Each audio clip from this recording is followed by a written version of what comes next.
এক একটা নারীকে আল্লাহ তাআলা এক একটা ফ্যামিলির ম্যানেজিং ডাইরেক্টর বানিয়ে দিয়েছে। অনেক স্ত্রী আছে স্বামী ঘরে ঢুকলেই ঘরে আটা নাই, রুটি নাই, চাল নাই, ডাল নাই। অনেক বোনেরা আছে বাইরে যাওয়ার সময় পার্লারিং করে মেকআপ করে সুন্দর জামা কাপড় পরে বাইরে যায়, আর স্বামীর সামনে আসলে বুয়ার মতো থাকে। ড্রাইভারের সাথে কথা বলার সময় মিষ্টি হাসি দিয়ে কথা বলে। বাজারে শপিং করতে গেলে আসসালামু আলাইকুম ভাই কেমন আছেন, কি সুন্দর আসসালামু আলাইকুম। স্বামীর সামনে আসলে আর এই মিষ্টি কথাটা নাই। কেউ ফোন দিয়েছে, হ্যালো কে, স্বামীকে চায়, উনি বাসায় নাই, কাট।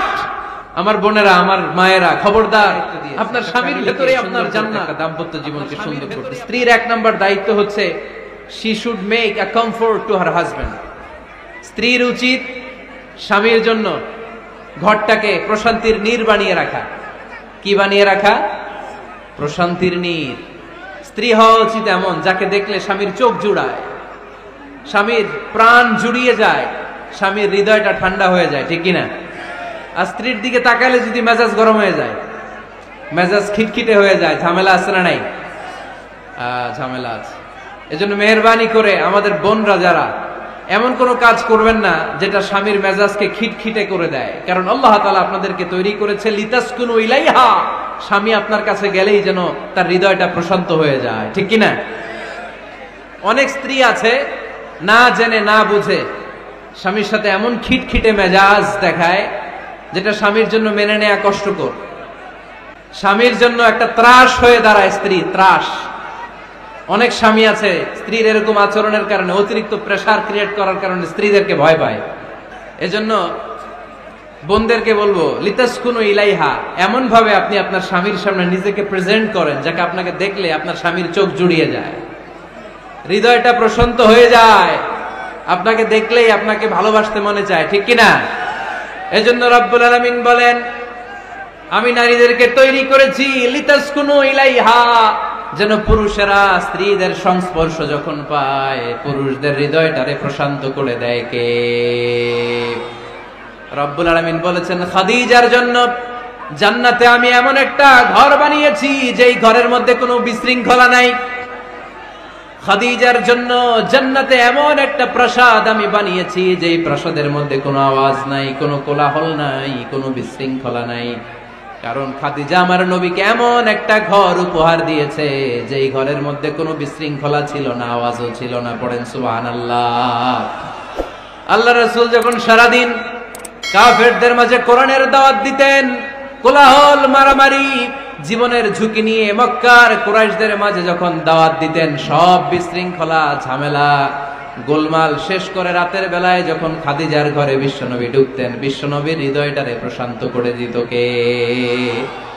আম্মাজান খাদিজা বিশ্বনবী সাল্লাল্লাহু আলাইহি ওয়াসাল্লামের জন্য এমন ঘর উপহার দিয়েছেন যেই ঘরে বিশ্বনবী আসলে বিশ্বনবীর হৃদয়টা ঠান্ডা হয়ে যেত। সুবহানাল্লাহ পড়েন। অনেক স্ত্রী আছে স্বামী ঘরে ঢুকলেই ঘরে আটা নাই, রুটি নাই, চাল নাই, ডাল নাই, এটা লাগবে ওইটা লাগবে, ওখানে যেতে হবে, একটার পর একটা ফিরিস্তি বলে বেড়ায়, আছে না নাই? না, এটা করবেন না। আপনার কি লাগবে এই সব দায়িত্ব আল্লাহ তাআলা স্বামীকে দিয়েছে, স্বামীকে জানাবেন। তবে ধীরে সুস্থে, ধীরে সুস্থে স্বামীর জন্য ঘরটাকে এমন করে রাখতে হবে যেন ঘরে ঢুকলেই স্বামীর হৃদয়টারে প্রশান্ত করে দেয় কে? এজন্য স্ত্রীর প্রথম দায়িত্ব ঘরটারে প্রশান্তির নীর বানানো। একটা সুখী দাম্পত্য জীবনের জন্য স্ত্রীর 2 নাম্বার দায়িত্ব হচ্ছে স্বামীকে ইন্সপায়ার করা, স্বামীকে সাহস জোগানো, পিছন থেকে ড্রাইভিং পুশের মতো কাজ করা। কারণ স্বামীকে যখন স্ত্রী সাহস যোগায় স্বামীর সাহস বেড়ে যায়, ঠিক কিনা? আল্লাহর হাবিব সাল্লাল্লাহু আলাইহি ওয়াসাল্লামের কাছে কোরআনের আয়াত নাযিল হলো, ইকরা বিসমি রাব্বিকাল্লাযী খালাক, খালাকাল ইনসানা মিন আলাক, ইকরা ওয়া রাব্বুকাল আকরাম আল্লাযী আল্লামা বিল কলম আল্লামাল ইনসানা মা লাম ইয়ালাম। পড়েন আল্লাহু আকবার। সূরাতুল আলাকের 5 আয়াত হেরা গুহায় যখন নাজিল হয়ে গেল, বিশ্বনবী সাইয়েদনা জিবরাইলকে নিজ আকৃতিতে দেখলেন, পা থেকে মাথা পর্যন্ত দেখে বিশ্বনবী ভয় পেয়ে গেলেন। বিষ্ণু ঈসা ইসলামের হৃদয় কাঁপতে আরম্ভ করলো। কোরআনের 5 আয়াত নিয়ে হেরা গুহা থেকে বিশ্বনবী আম্মাজান খাদিজাতুল কুবরা রাদিয়াল্লাহু তাআলা আনহার কাছে চলে আসলেন। এসে ডেকে বললেন, খাদিজা জাম্মিলুনি জাম্মিলুনি, কম্বল দিয়ে তুমি আমারে চাপা দাও, আমার ভয় লাগছে, মনে হয় আমি বাঁচবো না। আম্মাজান খাদিজা বললেন, কি হয়েছে আপনার? বিশ্বনবী বললেন, বিশাল বড় একটা লোক কোরআনের 5 আয়াত নিয়ে এসেছে। ওই লোকের পা হেরা গোয়ার মধ্যে, মাথাটা আকাশের উপরে, এত বিশাল সত্তা, বিশাল কোন মানুষ জীবনে আমি দেখি নাই। এসে সে পরিচয় দিয়েছে সে নাকি জিব্রাইল ফেরেশতা। বিশ্বনবী বললেন, মনে হয় আমি বাঁচবো না, আমার জ্বর চলে এসেছে, আমার হৃদয়ের মধ্যে কাঁপুনি শুরু হয়েছে, তুমি আমারে কম্বল দিয়ে চাপা দাও। আম্মাজান খাদিজা বললেন, ও নবী, ভয় পাবেন না, আমার আল্লাহ কোনদিন আপনারে অপমান করবেন না। সুবহানাল্লাহ পড়েন। ওয়াল্লাহি ওয়াল্লাহি লা ইউখজিকাল্লাহু আবাদা। নবী গো, আল্লাহ আপনারা অপমান করবেন না, কারণ আপনার মধ্যে এমন এমন ভালো ভালো গুণ আছে, এই গুণাবলীগুলি যে মানুষের মধ্যে থাকে তাকে আমার রব কোনদিন অপমান করতে পারে না। চিল্লায় বলেন ঠিক কিনা?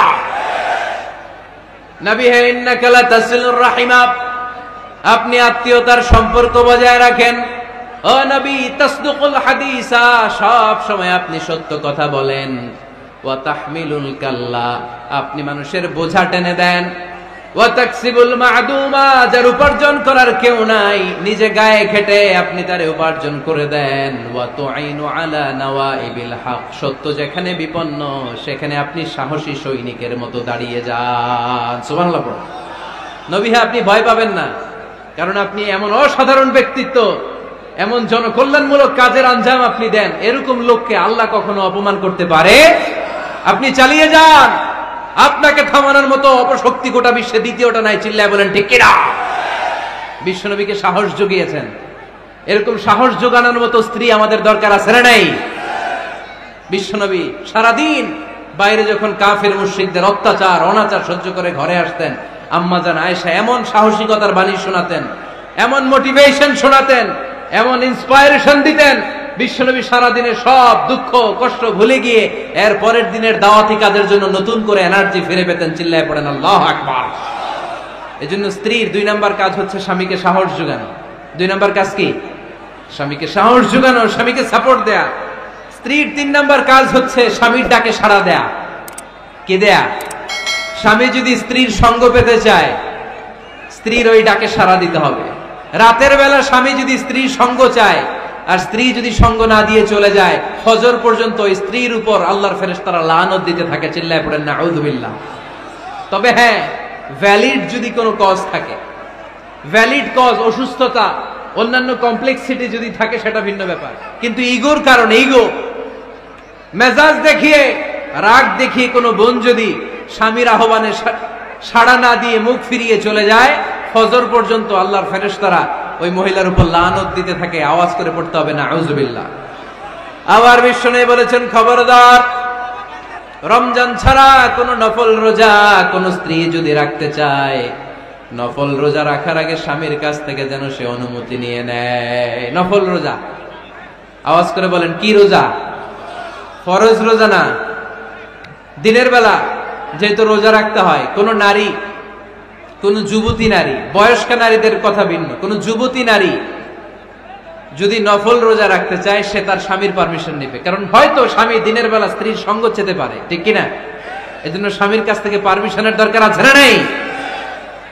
দাম্পত্য জীবনকে সুখময় করতে হলে একজন স্ত্রীর 4 নম্বর দায়িত্ব হচ্ছে নিজের সতীত্বের হেফাজত করা। 5 নম্বর দায়িত্ব হচ্ছে স্বামীর সম্পদের হেফাজত করা। সাইয়েদনা আবু সুফিয়ান রাদিয়াল্লাহু তাআলা আনহু ছিলেন খুব কৃপণ মানুষ, বিষ্ণু ইসা ইসলামের শ্বশুর। সহিহ বুখারীতে এসেছে, ওনার স্ত্রী এসে আল্লাহ রাসূল সাল্লাল্লাহু আলাইহি ওয়াসাল্লামের কাছে বলেন, ইয়া রাসূলুল্লাহ, ইন্না আবু সুফিয়ান রাজুলুন শাহীহ। হে আল্লাহর রাসূল, আবু সুফিয়ান খুব কৃপণ মানুষ, আমার আর আমার সন্তানদের খরচের জন্য যে টাকা পয়সা লাগে আমার স্বামী দেয় না। এখন আমার স্বামীর অনুমতি ছাড়া সিন্ধুক থেকে টাকা নেয় আমার জন্য জায়েজ কিনা? আল্লাহর হাবিব বললেন, হ্যাঁ, স্বামী যদি কৃপণ হয় তাহলে ফ্যামিলির খরচের জন্য যতটুকু দরকার অতটুকু নিতে পারবা, ওইটারে ক্ষমা করে দিবে কে? আমাদের অনেকের মধ্যে অনেক কৃপণ লোক আছে না নাই? এই কৃপণ লোক যদি থাকে, আপনার অনুমতি ছাড়াও ভাবি আপনার পকেট থেকে টাকা নিতে পারবে। কৃপণ যারা, তাদের পারমিশন ছাড়া পকেট থেকে, আলমারি থেকে টাকা নিয়ে যতটুকু দরকার ফ্যামিলির ততটুকু খরচ করা যাবে, অতিরিক্ত খরচ করা যাবে না, 6 নাম্বার দায়িত্ব হচ্ছে ছেলে মেয়েদেরকে দেখাশোনা করা, ছেলে মেয়েদেরকে বুকের দুধ খাওয়ানো। অনেক মা আছে ছেলে মেয়েদেরকে বুকের দুধ খাওয়াতে চায় না, আছে না নাই? হ্যাঁ, ডানু খাওয়ায়, ডানু। আর কি খাওয়ায়? হ্যাঁ, মিল্ক ভিটা, আর নিডো, নেসলে, সেরেলাক, আর হ্যাঁ বায়োমিল্ক। মাশাআল্লাহ, অনেক নাম জানেন তো আপনারা। মেডিকেয়ার। তো এই বুকের দুধ খাওয়াতে চায় না অনেক মায়েরা। আপনার বুকের দুধের মধ্যে বাচ্চাদের জন্য আল্লাহ রাব্বুল আলামিন ন্যাচারাল ভ্যাকসিন দিয়ে দিয়েছেন। চিল্লায় পড়েন সুবহানাল্লাহ। ন্যাচারাল, প্রাকৃতিক টিকা, বাচ্চার জীবনের প্রথম টিকাটা, সন্তানের জীবনের নবজাতক শিশুর প্রথম টিকাটা আল্লাহ তাআলা মায়ের বুকের শাল দুধের ভেতরে দিয়ে দিচ্ছেন। সুবহানাল্লাহ পড়েন। টিকাগুলো তো বাজার থেকে কিনতে হয়, প্রথম টিকাটা আল্লাহ ফ্রি দিয়ে দিচ্ছে। সুবহানাল্লাহ পড়বেন না?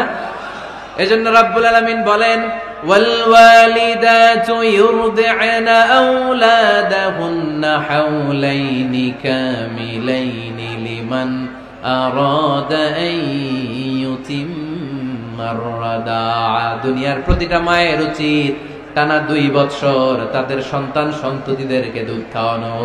কয় বছর? আওয়াজ করে বলতে হবে, কয় বছর? মায়ের বুকের দুধ যে ছেলেগুলো খায় না, এদের ব্রেনের গ্রোথ হয় না। এগুলো হয় বলদা নাম্বার 1। কি হয়? বলদা নাম্বার 1। ফার্মের মুরগির মতো এগুলা। ফার্মের মুরগি দেখছেন?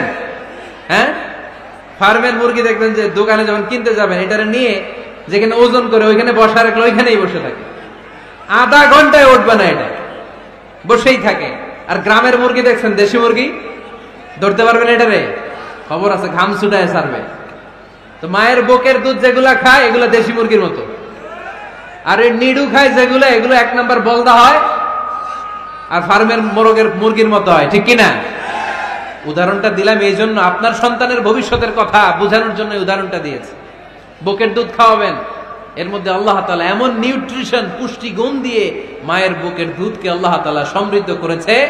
বাচ্চার ব্রেইনের গ্রোথ হয়, বাচ্চার হাড্ডিগুলো খুব শক্ত হয়, সে ইনফিরিয়রিটি কমপ্লেক্সে ভোগে না, হীনমন্যতায় ভোগে না। জীবনের যেখানেই যাবে সেখানেই সে হবে সফল। চিল্লায় বলেন ঠিক কিনা? অনেক মা আছে বুকের দুধ খাওয়াতে চায় না, ডানু খাওয়ায়, নিডু খাওয়ায়, আবার নিজেদের কাজের জন্য ব্যস্ত, ছেলে মেয়েদেরকে সময় দেয় না। আছে না নাই?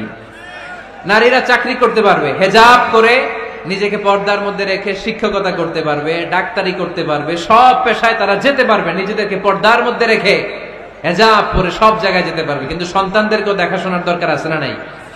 অনেক মায়েরা নিজেরা থাকে চাকরিতে আর ছেলে মেয়েদেরকে দিয়ে রাখে কাজের মেয়ের কাছে। আছে না নাই? মনে রাখবেন, আপনি যদি অফিসে চাকরিতে ব্যস্ত থাকেন আর ছেলে মেয়ে যদি কাজের মেয়ের কাছে মানুষ হয়, তাহলে ছেলে মেয়ে আপনার আচরণ পাবে না, সে কাজের মেয়ের বুয়ার আচরণ পেয়ে পেয়ে বড় হবে। চিল্লায় বলেন ঠিক কিনা? এক একটা নারীকে আল্লাহ তাআলা এক একটা ফ্যামিলির ম্যানেজিং ডাইরেক্টর বানিয়ে দিয়েছে। এই women is an MD of a family। একজন নারী একটা ফ্যামিলির ম্যানেজিং ডাইরেক্টর। এখানে অনেক কাজ আছে মিয়া। এখানে তার ফুড ম্যানেজমেন্ট এনশিওর করতে হয়, এখানে অনেক ডিপ্লোমেসি জানা লাগে। একজন নারীকে ফ্যামিলিতে টিকে থাকতে হলে কূটনীতি লাগে, শাশুড়ির সাথে বউয়ের ঝগড়া আছে না নাই, এটা ম্যানেজ করতে হয়। একান্নবর্তী ফ্যামিলি হলে স্বামীর ভাই বোন এদের মন মানিয়ে চলতে হয়, পুরো ঘরটাকে হ্যান্ডেল করতে হয়। এখানে আছে ফুড ম্যানেজমেন্ট, এখানে আছে ক্লিনিং ম্যানেজমেন্ট, এখানে আছে ডিপ্লোমাসি। পুরো ঘরের মধ্যে তো বিশাল একটা অফিস। এই কাজ ফেলে দিয়ে মহিলারা বাইরে ঘুরে বেড়ায় না। ফ্যামিলি সামলান। আপনি যদি ঘরমুখ হন তাহলে আপনার ফ্যামিলির মধ্যে বরকত দিয়ে এটাকে সমৃদ্ধ করে দিবে কে? তাহলে সুখী দাম্পত্য জীবনের 6 নম্বর ফর্মুলা হচ্ছে ছেলে মেয়েদেরকে সময় দেয়া। ছেলে মেয়েদেরকে সময় দেন। Spending money, spending time is more important than spending money for children. ছেলে মেয়েদের জন্য টাকা ব্যয় করার চেয়ে ছেলে মেয়েদের সাথে সময় ব্যয় করা বেশি গুরুত্বপূর্ণ। ঠিক কিনা? এমন অনেক ফ্যামিলি আছে আমি দেখেছি যে বাবাও চাকরিজীবী, মাও চাকরিজীবী। আছে না নাই? হয় ডে কেয়ারে না কাজের বুয়ার কাছে মানুষ হইতেছে। বাবা মারা যখন সকালে অফিসের জন্য বের হয় তখনও ছেলে মেয়ে ঘুমায়, আবার রাতে যখন মিটিং সিটিং সব শেষ করে ঘরে আসে তখনও ছেলে মেয়েগুলো ঘুমায়। শুক্রবার ছাড়া বাবা মার ছেলে মেয়েদের দেখা নাই। এরকম ফ্যামিলি আছে না নাই? ঢাকাতে পারিবারিক এই ক্রাইসিস, এই সংকটগুলো আমরা প্রায়ই শুনি। আল্লাহ তুমি আমাদের ফ্যামিলিগুলোরে বরকতময় করো, আমাদের ফ্যামিলিতে যেন আমরা জান্নাতি ইমেজ উপভোগ করতে পারি, তুমি তৌফিক দান করো। আওয়াজ করে পড়বো আমিন। 7 নাম্বার দায়িত্ব, বিশ্বনবী বলেছেন খবরদার, স্বামী পছন্দ করে না এমন কোন লোককে স্ত্রী যেন ঘরে অ্যালাউ না করে। স্বামী পছন্দ করে না এমন কোন লোককে আপনার স্ত্রী ঘরে অ্যালাউ করতে পারবে? আমার বোনেরা খবরদার, আপনার স্বামীর পারমিশন ছাড়া, আপনার স্বামী পছন্দ করে না এরকম কোন লোককে আপনার ঘরে আপনি অ্যালাউ করতে পারবেন না। 8 নাম্বার, স্বামীকে আর্থিকভাবে সহযোগিতা করা। যদি স্ত্রী ধনী হয়, আমরা সব এক করে ফেলছি, আসলে ইসলামের দৃষ্টিতে স্বামীর ব্যালেন্স আলাদা, স্ত্রীর ব্যালেন্স আলাদা। স্বামীর যাকাত আলাদা, স্ত্রীর যাকাত আলাদা, ঠিক কিনা? স্ত্রী ধনী হতে পারে, স্ত্রীর আলাদা সম্পদ থাকতে পারে। যদি স্ত্রীর সম্পদ থাকে, স্ত্রীর উচিত তার সম্পদ দিয়ে তার স্বামীকে এস্টাবলিশ হতে, স্বাবলম্বী হতে সহায়তা করা। যদিও এটা আল্লাহ তাআলা আবশ্যক করে দেন নাই, কারণ আর্থিক ফিনান্সিয়াল সব কাজগুলোকে স্বামীর উপরে ফরজ করেছে কে? ফিনান্সিয়ালি 1 টাকা খরচ করা, 1 টাকার দায়ভার নেয়া কোন স্ত্রীর উপরে আল্লাহ আবশ্যক করে নাই। তারপরেও স্ত্রী যদি ধনী হয়, স্ত্রীর যদি জায়গা জমি থাকে, সম্পদ থাকে, তাহলে স্ত্রীর উচিত তার স্বামীকে স্বাবলম্বী হতে সহযোগিতা করা, ঠিক কিনা? আমরা মডেল হিসেবে আম্মা জান খাদিজা রাদিয়াল্লাহু তাআলা আনহার জীবনের দিকে যদি তাকাই, তাহলে দেখবো উনি অনেক মহিয়সী, গরিয়সী একজন ব্যবসায়ী নারী ছিলেন। আম্মা জান খাদিজা রাদিয়াল্লাহু তাআলা আনহা ওনার ব্যবসায় স্টাফ হয়ে বিশ্বনবী ওনার সাথে পরিচিত হলেন। বিশ্বনবী আমানতদারিতায় মুগ্ধ হয়ে আম্মাজান খাদিজা বিশ্বনবীরে বিয়ের প্রস্তাব দিলেন। আম্মাজান খাদিজা রাদিয়াল্লাহু তাআলা আনহার সাথে বিশ্বনবীর যখন বিয়ে হয়ে যায়, বিয়ের পরে আম্মাজান খাদিজা বলেন, ও বিশ্বনবী, আমার যত সম্পদ আছে, আমার ব্যবসায়ের যত মালামাল আছে, যত সম্পদ আছে, সব আমি আপনার পায়ের সামনে এনে রেখে দিলাম। আপনি দিয়ে দিলাম, সব সম্পদ আপনার আমি দিয়ে দিলাম। আপনি ইচ্ছে মতো মানুষকে দান করতে পারেন, খরচ করতে পারেন, দাওয়াতি কাজে, মুসলিমদেরকে আজাদ করার কাজে আপনি ব্যয় করতে পারেন। আওয়াজ করে পড়েন আল্লাহু আকবার। আম্মাজান খাদিজাকে যদি আমরা মডেল হিসেবে ধরি, তাহলে প্রতিটা বোনের উচিত তাদের যদি অর্থকড়ি থাকে, সম্পদ থাকে, স্বামীকে স্বাবলম্বী হতে ওই সম্পদ দিয়ে সাহায্য করার দরকার আছে না নাই? কথা বলেন না কেন? 9 নাম্বার, স্ত্রীর দায়িত্ব দাম্পত্য জীবনকে সুখময় করতে নিজেকে স্বামীর সামনে বিউটিফাই করে উপস্থাপন করা।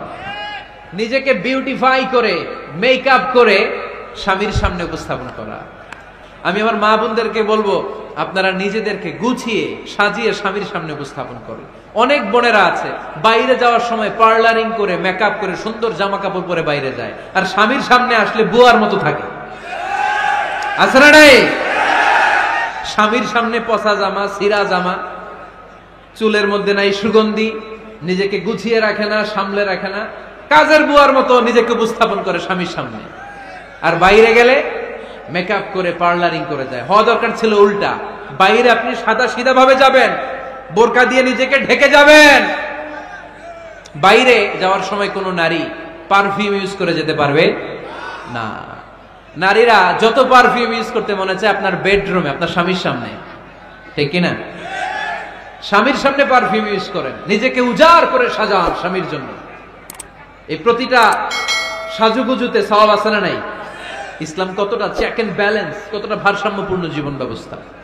খবরদার, নারীরা ডিওডোরেন্ট ইউজ করে বাইরে যেতে পারবে, যেটা সে তার আর্মপিটে ইউজ করে, কিন্তু ঝাঁঝালো পারফিউম বোরকার উপর দিয়ে মেরে কোনো নারী বাইরে যেতে পারবে? কথা বলেন। সুনানে নাসাইর হাদিস, আল্লাহর হাবিব বলেন, আইয়ুমা ইমরাআতিন ইস্তা'তারাত নাফসাহা ফামাররাত আলা কওমিন লিয়াজিদু রিহাহা ফাহিয়া জানিয়া। কোন নারী যদি তার জামার উপর দিয়ে পারফিউম মেখে পুরুষ লোকের দৃষ্টি আকর্ষণের জন্য ঘরের বাইরে বের হয়, যতটা পুরুষ তার চেহারার দিকে লোলুপ দৃষ্টি নিয়ে তাকাবে, ততটা পুরুষের সাথে জিনার গুনাহ মহিলার আমলনামায় তুলে দিবে কে? পারফিউম মেখে যদি কোনো নারী বের হয় এই উদ্দেশ্যে যে ছেলেরা আমাদের প্রতি আকৃষ্ট হবে, যতটা ছেলে তার দিকে তাকাবে, প্রত্যেকটা ছেলের সাথে জিনার গুনাহ আল্লাহ তাআলা এমনি তার আমলনামায় তুলে দিবে। নাউজুবিল্লাহ পড়েন। এজন্য খবরদার, নিজেকে সাজিয়ে গুজিয়ে স্বামীর সামনে উপস্থাপন করুন, সাজিয়ে গুজিয়ে। অনেক স্ত্রীরা আছে ড্রাইভারের সাথে কথা বলার সময় মিষ্টি হাসি দিয়ে কথা বলে। বাজারে শপিং করতে গেলে আসসালামু আলাইকুম ভাই কেমন আছেন, কি সুন্দর আসসালামু আলাইকুম। স্বামীর সামনে আসলে আর এই মিষ্টি কথাটা নাই, আসলে নাই। বাইরে তোমার চিকন গলায় কিসের আসসালামু আলাইকুম, হ্যাঁ না, বাইরে আপনি আসসালামু আলাইকুম দিতে যাবেন না, ঝটপট করে কর্কশ ভাষায় কথা বলে শেষ। কেউ ফোন দিয়েছে, হ্যালো কে, স্বামীকে চায়, উনি বাসায় নাই, কাট।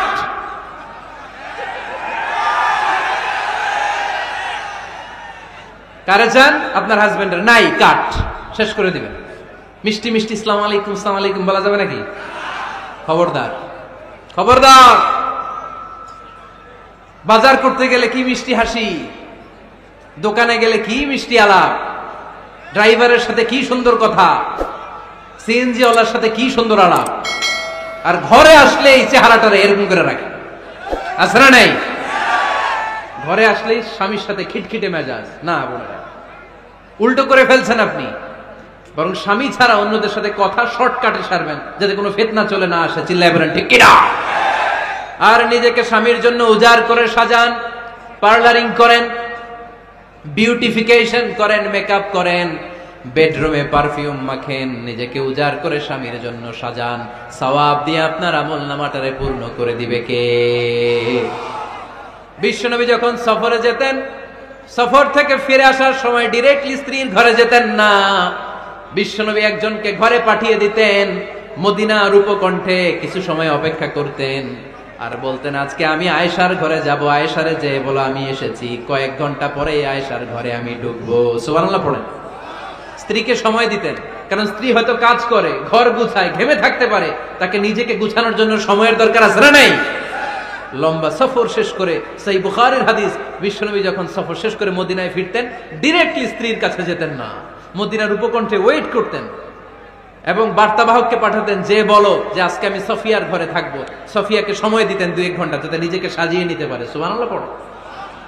আমার বোনেরা, আমার মায়েরা, খবরদার, আপনার স্বামীর ভেতরে আপনার জান্নাত, আপনার স্বামীর ভেতরে আপনার জাহান্নাম। আপনার স্বামীর মনকে খুশি রাখতে পারলে জান্নাতের দরজাগুলো আপনার জন্য খুলে দিবে কে? ক্যাপাসিটির বাইরে কিছু চাবেন না। এই 10টা স্ত্রীদের দায়িত্ব। এই 10টা পয়েন্ট যদি কোনো স্ত্রী স্বামীর জন্য এইভাবে স্যাক্রিফাইস করে করে এইভাবে আঞ্জাম দিতে পারে, এই স্ত্রীদের জন্য জান্নাতের দরজাকে খোলা রেখেছে কে? আওয়াজ করে বলতে হবে, খোলা রেখে দিয়েছেন কে?